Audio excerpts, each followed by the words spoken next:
15 mining companies ang papasok sa Nueva Vizcaya.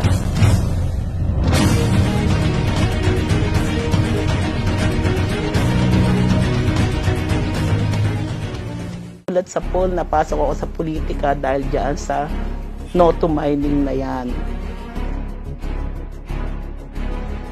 Exploration permit, pag nabigyan sila, first step na yan ng mining. Pag pinayagan mo yan na makapasok, hindi na nila titigilan yan. Pag wala na silang makuhang mina dito, alis na yung mga yan. Ngayon nga na natural disaster, apektado na kami, yung mga floods, mga landslides, tapos hahaluan pa ng mining na man-made disaster yan eh. Ngayon, sisimula, hindi siguro mararamdaman ang epekto niyan. Pero in the final analysis, talagang destruction of the environment ang inaano ng mga mining.